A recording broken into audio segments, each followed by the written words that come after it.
My next guest, president of Judicial Watch, Tom Fitton, has been fighting for transparency and accountability on the DOJ and FBI's part for years, not just in this case, but especially since this raid took place. Here's a bit of one of Tom's most recent posts.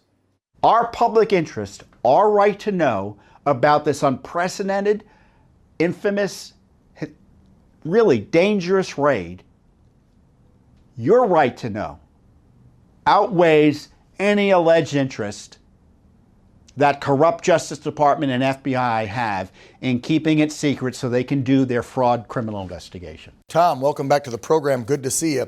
How about it? White House caught once again red-handed in a lie. We had no knowledge. We didn't have any involvement. Really?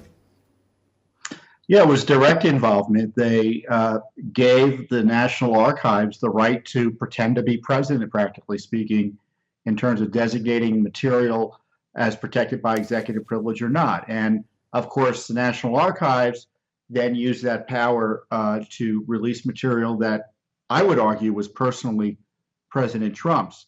I think we should take a step back. In the end, despite the miscommunication or the misinformation or whatever you want to do, the falsehoods suggesting that the Justice Department is independent from the White House, constitutionally speaking, that isn't true. And if it was true in this case, then the president needs to get his act together and start doing his job. Or he needs to ask which would include to me asking the Attorney General, why on earth would you raid the home of a former president without telling anyone in the White House? Because when it comes right down to it, this is this president versus President Trump. And all of these folks are cutouts, and Trump is responsible constitutionally for what went on. And now they're going to argue what he knew and when. That doesn't matter. He's responsible.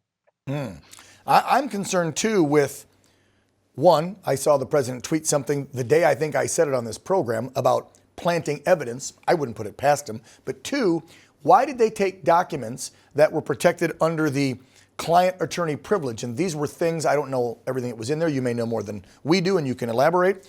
But what did documents on cases or whatever it may be between Trump and his attorney have to do with anything with national defense or nuclear weapons or whatever?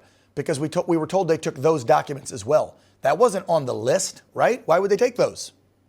Yeah, I mean, in addition to this, the very raid itself, which was inappropriate. Yes. The warrant, as you highlight, allowed them to virtually take anything they wanted. And typically under the Fourth Amendment, you can't go in with the equivalent of a vacuum cleaner and drag anything you want out of a home. But that's what they did to President Trump. And it's disturbing a court signed on to it. And taking a further step back, one of the other big lies, or at least a major issue that's in dispute, is whether any of the documents were covered by the Presidential Records Act, whether any of the documents were classified, because the Justice Department's prior position, and we had litigated this very issue against over Bill Clinton tapes that he had that presumably were classified or would have been or should have been and were presidential records. They came back to us and said, oh, no, if he has them after the presidency, we presume they're his, they're personal. And no one can second guess his decision making in that regard. So here you see them turning on a dime to change the rules for Trump. And if I were Trump, I'd go into the court not only to assert my Fourth Amendment rights, but to demand all of the records back in addition, because none of them are classified under the law. None of them are presidential records under the law. And he handled them perfectly. And they used those arguments dishonestly, I think, to the judge as a pretext to go in and scoop up material that potentially was embarrassing to him. And there it is.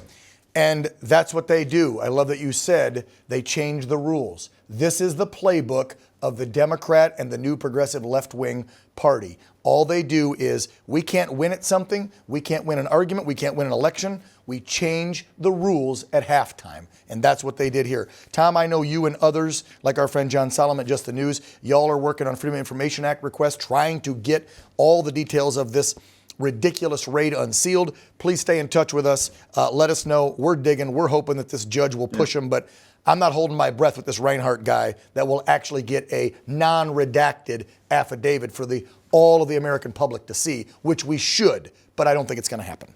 Yeah, we're in court there trying to get access to that information. I figured. And you can be sure that we're going to continue to pursue everything we can in terms of information. And of course, they're leaking all of this material out while telling the judge they need secrecy. Yeah, they're well, making a mockery of the court. That's why I said they just leak out what they want so they can control the narrative. Tom Fitton, President, Judicial Watch. Great work you guys are doing over there. God bless you. Take care.